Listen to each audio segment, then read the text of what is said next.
Tu príbeh začína najmocnejším a najobávanejším zločineckým bosom vo východnom teritóriu, mužom menom Abaj.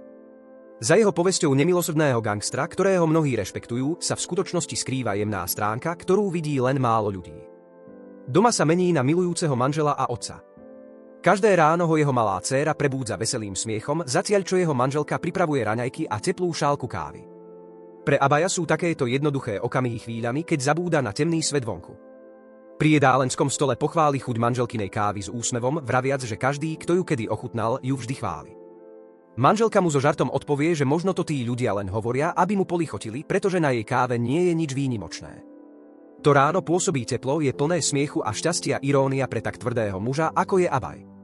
O chvíľu neskôr dcéra požiada o povolenie navštíviť starú mamu spolu s matkou. Abaj súhlasí, ale s jednou podmienkou: dcéra musí najprv dokončiť svoje povinnosti a potom môže robiť, čo chce. Manželka s dcérkou to s radosťou príjmú.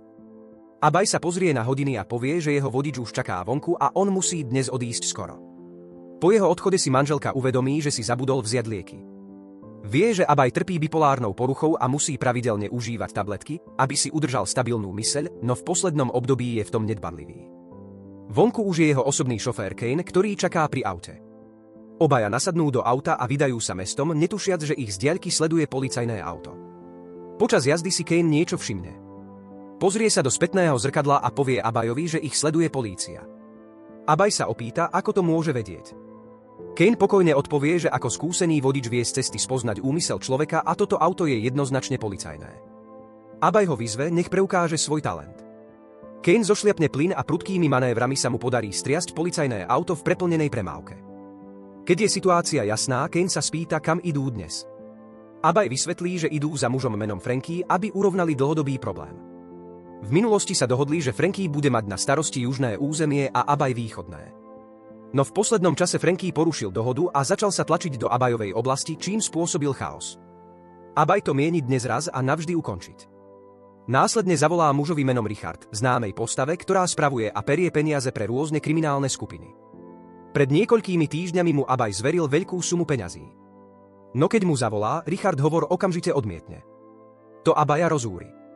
O chvíľu neskôr zastaví auto na istom mieste a stretne sa s ďalším mužom. Podá mu obálku a spomenie číslo bytu spolu s presným časom o 3:00 popoludní, aby to tam doručil. Muž prikývne a ihneď odíde. Medzitým je Kane vidieť, ako trénuje box. Ľudia ho poznajú ako tvrdého, brutálneho muža bez mesti. Žije z krvi a násilia, loví ciele, plný úlohy a odchádza bez otočenia. Po dlhom tréningu sa Kane zastaví v obchode, aby si kúpil nápoj. No keď sa otočí, dvaja mladíci na ňo hľadia vyzývavo, ako by sa s ním chceli pobiť. Kane vnútri pocíti, ako v ňom vrú krv, no keď uvidí dvoch policajtov nedaleko, ovládne sa a rozhodne sa odísť. Vie, že dnes nie je ten správny deň na to, aby spôsobil problémy. Keď dorazí k svojej bytovke, Kane prejde okolo cudzieho muža. Ich pohľady sa stretnú ostré a dravé, ako dve divé zviera pripravené skočiť. Keď okolo nich prejde žena a všimne si ich, obaja sa okamžite otočia preč a v tichosti sa rozídu. Kane potom vstúpi do svojho bytu a zamierí rovno do sprchy. Na druhej strane sa muž, ktorý dostal obálku od Abaja, pripravuje splniť svoju úlohu. Podľa pokynov presne o 3:00 popoludní príde k cajnovým dverám a zasunie obálku pod ne. Kane, práve výdený zo sprchy, si ju všimne, zodvihne a otvorí. Vo vnútri nájde fotku Richarda, toho istého muža, ktorý predtým odmietol prijať Abajov hovor. Bez váhania sa Kane pripraví na novú úlohu eliminovať Richarda. Medzitým je Richard doma. Príjme hovor z neznámeho čísla, myslí si, že ide o klienta, no položí a pokračuje v tom, čo robil. Keď je v sprche, telefón opäť zazvoní. Tentoraz jeho manželka uvidí prichádzajúce správy a objaví dôkaz, že ju Richard podvádza. Predtým jej tvrdil, že má dnes dôležité stretnutie, no teraz vie, že toto údajné dôležité stretnutie je len zámienka. Keď Richard vyjde zo sprchy, neformálne jej povie, nech na neho dnes nečaká, pretože príde neskoro. Ona mlčí, dusí v sebe hnev a bolesť. Richard potom odchádza autom za inou ženou, netušiac, že ho jeho manželka tajne sleduje. Zároveň sa Kane už nachádza v oblasti a sleduje Richardovo auto z diaľky. V aute sa Richard rozpráva s tou ženou, ktorú ide stretnúť. Žena znie úzkostlivo a prizná, že má výčitky, pretože je tehotná. Povie, že ich vzťah bol strašná chyba a ak sa to Richardova manželka dozvie, všetko sa zrúti. Richard sa ju snaží upokojiť, tvrdí, že to preháňa a uisťuje ju, že jeho manželka sa nikdy nič nedozvie. Medzitým Richardova manželka, ktorá ho sleduje, začne plakať. Cíti sa zradená, zlomená a stratená, nevie, čo má robiť. V zúfalstve zavolá svojej sestre Kelly, aby sa vyplakala. Po viacerých pokusoch Kelly napokon zdvihne. So zachveným hlasom jej manželka povie, že jej muž ju podvádza a práve mierí za druhou ženou. Tiež prezradí, že je tehotná a nedokáže už žiť s mužom, ktorý zničil jej dôveru. Kelly sa ju snaží upokojiť a povie jej, aby sa neunáhlila a nekonala hlúpo. No netušia, že situácia je už oveľa zložitejšia. O chvíľu neskôr Richard znovu hovorí s tou ženou, s ktorou sa ide stretnúť a ukáže sa, že tou ženou je práve Kelly, mladšia sestra jeho manželky. Kelly mu povie, že je koniec a že nech sa stane čokoľvek, už sa nikdy nemôžu vidieť ani dnes večer. Po týchto slovách ukončí hovor. Rozúrený Richard hodí telefón a prudko odbočí do parkoviska. Keď Richard vystúpi z auta, uvidí, že Kane už stojí pred ním. Okamžite pochopí, že prišiel jeho koniec. No presne v momente, keď Kane stlačí spúšť, Richard sa mu podarí strčiť do ruky a guľka letí rovno do jeho vlasti, ktorá práve dorazila a stála vedľa neho nepovšimnutá. Keď to Kane uvidí, rozúri sa. Nikdy nechcel zabiť nevinnú ženu. V panike a hneve vystrelí ešte 2 alebo 3 rany a rýchlo utečie. Keď uteká, pokúsi sa zavolať Abajovi, aby nahlásil osudnú chybu, no hovor príjme Abajova manželka a povie mu, že jej manžel nie je doma. Kane je zmetený a nevie, čo má robiť. Medzitým Abaj dorazí do klubu so svojím šoférom. Práve tu sa má stretnúť s Frankiem. Chvíľu čakajú, kým Franky konečne dorazí so svojím mladším bratom. Abaj ho privíta podaním ruky, no Franky to odmietne. O chvíľu ho oblezie v náznaku akéhosi falošného priateľstva. Potom začne Frankyov brat Abaja vysmievavo provokovať vo svojej reči. Keďže si Franky myslel, že Abaj nerozumie, pokračoval v posmeškoch, no Abaj bol oveľa inteligentnejší, než predpokladali. Rozumel každému slovu. Pozrel sa Frankiemu priamo do očí a pevným hlasom povedal, že chce ísť rovno k veci. Pripomenul mu, že zrejme zabudol na ich dohodu. Franky opakovane vstupoval na Abajovo územie a spôsoboval mnohé problémy. No Franky sa len usmieval a mlčal. Po chvíli vytiahol šachovnicu a navrhol, aby svoj spor urovnali šachom. Abaj bol prekvapený a spýtal sa, prečo práve šach. Franky vysvetlil, že budú hrať o svoje územia. Ak vyhrá Abaj, južné územie bude jeho. No ak vyhrá Franky, východné územie pripadne jemu a Abaj sa musí zaviazať, že sa už nikdy nezapojí do jeho obchodov. Trval aj na tom, že Abaj musí z jeho sveta úplne zmiznúť. Keď to počul, Abaj odpovedal ostro, že nehrá o také maličkosti. Ak má hrať šach, musí ísť o niečo väčšie. Franky sa zmetene spýtal, o čo môže ísť väčšie ako o územia.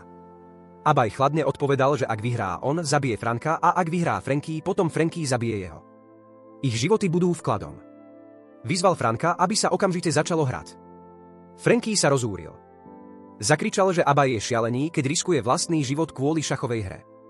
Odmietol a začal odchádzať so svojím bratom. No Abajovi muži ich rýchlo zastavili a prinútili sadnúť späť. Franky sa ešte viac nahneval a povedal, že Abaj si nemá myslieť, že prišiel sám. Očakával jeho úskoky. Ešte pred príchodom poslal svojich mužov do Abajovho domu. Vyhrážal sa, že ak sa mu niečo stane, jeho muži zavraždia celú Abajovú rodinu. Poradil Abajovi, aby ho nechal odísť. Abaj sa na neho mrazivo pozrel a spýtal sa, či si naozaj myslí, že dokáže ublížiť jeho rodine. Franky sebavedomo odpovedal, že áno. Keď to Abaj počul, prikázal mu, aby zavolal svojim mužom. Franky to okamžite urobil. Keď sa hovor spojil, Franky sa usmial a nariadil im, aby vošli do Abajovho domu, aby mohol počuť krik jeho ženy na vlastné uši. Frankyho muži vstúpili do domu, no po prezretí každej izby nikoho nenašli. Potom zbadali veľkú krabicu a informovali o tom Franka. No hneď ako ju otvorili, obrovský výbuch ich roztrhal na mieste. Všetci Frankyho muži okamžite zahynuli. Abaj sa na Franka chladne pozrel a povedal mu, že on nikdy nehrá mali. Ešte pred tým, ako sem prišiel, už premyslel všetky Frankyho schopnosti a kroky. Preto naplánoval úplne všetko už od rána. Teraz sú všetci Frankyho muži mŕtvi a Franky nemá z jeho smrti žiaden úžitok. Abaj mu povedal, že jeho jediná šanca prežiť je zohrať šachovú partiu a vyhrať, pretože aj tak nakoniec zomrie, či vyhrá alebo prehrá. Po týchto slovách Abaj začal hru. Franky sa bez možnosti úniku musel pridať. Hra postupovala pomalým, napätým tempom, no po chvíli začal Abaj cítiť, že si zabudol vziať lieky. Bez nich sa jeho myseľ začala rýchlo zhoršovať. Začal prejavovať podivné správanie a strácal kontrolu nad myšlienkami.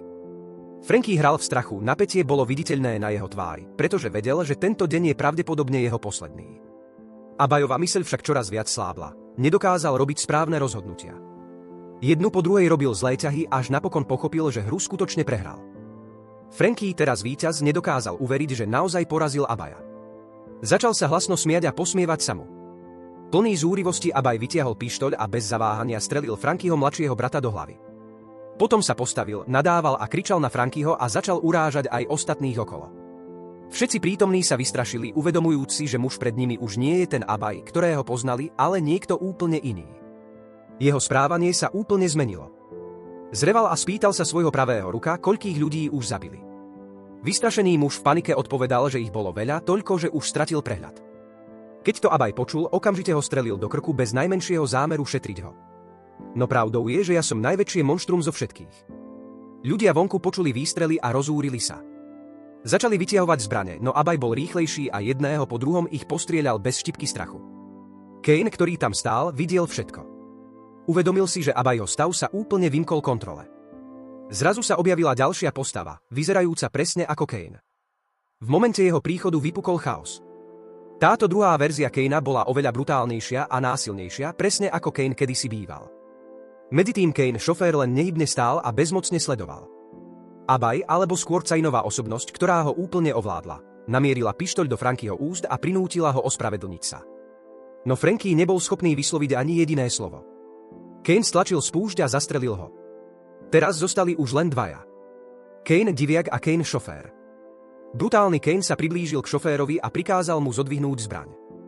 Keď to odmietol, brutálny Kane ho zbil na zem a podal mu pištoľ.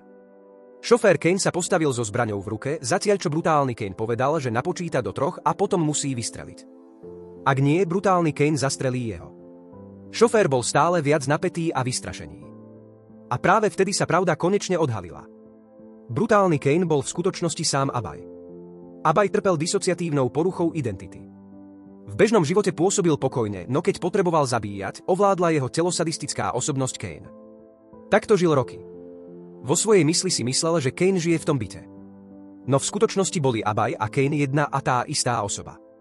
Každý deň o 3. hodine popoludní sa Abaj menil na Kanea. Obe osobnosti sa nikdy nestretli, pretože Abaj vždy bral lieky na čas. No dnes, keď ich zabudol užiť, Cainová osobnosť prvýkrát úplne prevzala jeho telo. Teraz to už nebol Abaj, kto riadi telo, ale Kane. Šofér stál zmrazený, nevediac čo robiť.